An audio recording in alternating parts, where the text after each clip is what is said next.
Kattappana service സഹകരണ ബാങ്കിന്റെ ഭരണസമിതി അംഗങ്ങളുടെയും ജീവനക്കാരുടെയും കുടുംബസംഗമം നടന്നു. CSI ഗാർഡനിൽ വെച്ച് നടന്ന സംഗമം ഇടുക്കി ജില്ലാ പഞ്ചായത്ത് പ്രസിഡന്റ് രാജൻ നീർനാക്കുന്നേൽ ഉദ്ഘാടനം ചെയ്തു. കട്ടപ്പന സർവീസ് സഹകരണ ബാങ്കിന്റെ ഭരണസമിതി അംഗങ്ങളുടെയും ജീവനക്കാരുടെയും കുടുംബസംഗമമാണ് കട്ടപ്പന CSI ഗാർഡനിൽ നടന്നത്. സംഗമം ഇടുക്കി ജില്ലാ പഞ്ചായത്ത് പ്രസിഡന്റ് രാജൻ നീർനാക്കുന്നേൽ ഉദ്ഘാടനം ചെയ്തു. ആശ്രയ കേന്ദ്രങ്ങളായ സഹകരണ മേഖല തകർന്നു പോകാതെ നോക്കേണ്ടത് നമ്മുടെ ഓരോരുത്തരുടെയും ഉത്തരവാദിത്തമാണെന്ന് ജില്ലാ പഞ്ചായത്ത് പ്രസിഡന്റ് രാജൻ നീർനാക്കുന്നേൽ പറഞ്ഞു. ഈ നട്ടം തിരിയുന്ന കാലഘട്ടത്തിൽ നമുക്കറിയാം, നമുക്കുള്ള നിക്ഷേപിക്കുന്ന നിക്ഷേപമാണ് ബാങ്കുകൾ ലോണായിട്ട് നമ്മൾ കൊടുക്കുന്നത്. 80% നിക്ഷേപവും ഒരു ലോണായിട്ട് കൊടുക്കുന്നുണ്ട്.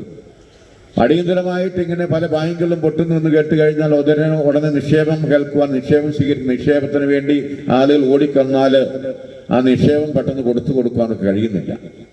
അതിൻ്റെ പേരിൽ ഒത്തിരിയേറെ ആൾ ബുദ്ധിമുട്ടുന്നുണ്ട്. പക്ഷേ കട്ടപ്പനയെ സംബന്ധിച്ചുള്ള കട്ടപ്പന സർവീസ് സഹകരണ ബാങ്കിനെ സംബന്ധിച്ചിടത്തോളം കേരളത്തിലെ അറിയപ്പെടുന്ന ഒരു വലിയ പ്രസ്ഥാനമാക്കി മാറ്റുവാൻ ജോയി സാറിന്റെ ഭരണകാലത്തിൽ കഴിഞ്ഞു എന്നുള്ളത് അദ്ദേഹത്തെ സംബന്ധിച്ചുള്ള അഭിമാനകരമാണ്, നമ്മളെ സംബന്ധിച്ചും സന്തോഷകരമായ ഒരു കാര്യമാണ്.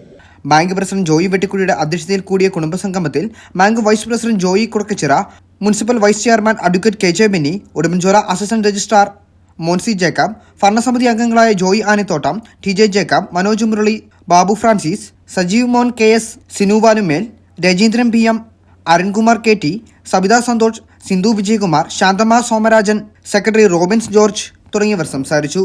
പൊതുസമ്മേളനത്തിന് ശേഷം കുടുംബാംഗങ്ങളുടെ വിവിധ കലാപരിപാടികൾ നടന്നു.